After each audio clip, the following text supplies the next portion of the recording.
ಜಾಗದಲ್ಲಿ ಕಡಿಮೆ ಸಮಯದಲ್ಲಿ ಒಂದೊಳ್ಳೆ ಬಿಸ್ನೆಸ್ ಅನ್ನ ಶುರು ಮಾಡಬೇಕು ಅಂತಿದ್ದೀರಾ? ಹಾಗಾದ್ರೆ ಈ ಬಿಸ್ನೆಸ್ ಅನ್ನ ಈಗಲೇ ಶುರು ಮಾಡಿ. ಅದೇ online tutorial business.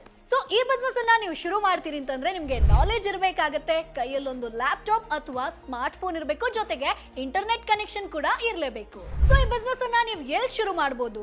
Zoom, YouTube ಆಗಿರ್ಬೋದು, ಕೆಲವೊಂದು ಟ್ಯುಟೋರಿಯಲ್ ಆಪ್ ಗಳಲ್ಲೂ ಕೂಡ ಆರಾಮಾಗಿ ಸ್ಟಾರ್ಟ್ ಮಾಡಬಹುದು. ಸೊ ಈ ಬಿಸ್ನೆಸ್ ಅನ್ನ ಯಾರು ಶುರು ಮಾಡಬಹುದು? ಸ್ಟೂಡೆಂಟ್ಸ್ ಆಗಿರ್ಬೋದು, ಹೋಮ್ ಮೇಕರ್ಸ್ ಆಗಿರ್ಬೋದು, ರಿಟೈರ್ಡ್ ಟೀಚರ್ಸ್ ಆಗಿರ್ಬೋದು, ವರ್ಕಿಂಗ್ ಪ್ರೊಫೆಷನಲ್ ಇರೋರು ಕೂಡ ಆರಾಮಾಗಿ ಶುರು ಮಾಡಬಹುದು. ಆದ್ರೆ ಇದರಲ್ಲಿ ನಿಮಗೆ ಸಬ್ಜೆಕ್ಟ್ ನಾಲೆಜ್ ಅನ್ನುವಂಥದ್ದು ಇರಲೇಬೇಕು. ಸೊ ಈ ಬಿಸ್ನೆಸ್ ಅನ್ನ ನೀವು ಶುರು ಮಾಡ್ತೀರಿ ಅಂತಂದ್ರೆ ಎಷ್ಟು ಆದಾಯ ಮಾಡಬಹುದು? ಸ್ಟಾರ್ಟಿಂಗ್ ನಲ್ಲಿ ನೀವು ಝೀರೋದಿಂದ ಶುರು ಮಾಡಿದ್ರು ಕೂಡ ತಿಂಗಳಿಗೆ 20 ರಿಂದ 50 ಸಾವಿರ ಆರಾಮಾಗಿ ದುಡಿಬಹುದು. ಸೊ ಈ ಬಿಸ್ನೆಸ್ ಅನ್ನ ಯಾವಾಗ ಶುರು ಮಾಡ್ಲಿ ಅಂತ ಯೋಚಿಸ್ತಾ ಇದ್ದೀರಾ? ಈಗಲೇ ಶುರು ಮಾಡಿ. ಇದೇ ರೈಟ್ ಟೈಮ್. ಯಾಕಂತಂದ್ರೆ ಸಾಕಷ್ಟು ಸ್ಟೂಡೆಂಟ್ಸ್ ಗಳು ಆನ್ಲೈನ್ ಟ್ಯುಟೋರಿಯಲ್ ಬಗ್ಗೆ ಹುಡುಕ್ತಾ ಇದ್ದಾರೆ. ಸೊ ಇದೇ ರೈಟ್ ಟೈಮ್. ನಿಮ್ಮ ಬಿಸ್ನೆಸ್ ಸಕ್ಸಸ್ ಆಗೋದ್ರಲ್ಲಿ ಯಾವುದೇ ಅನುಮಾನ ಇಲ್ಲ.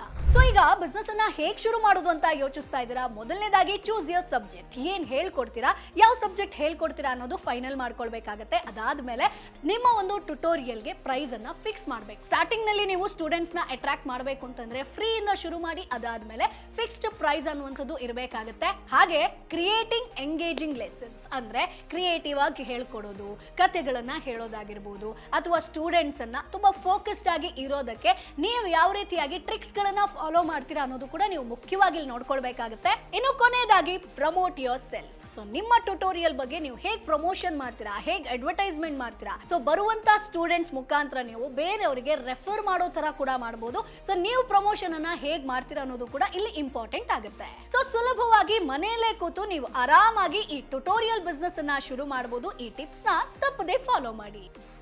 Boss Vala, B the boss.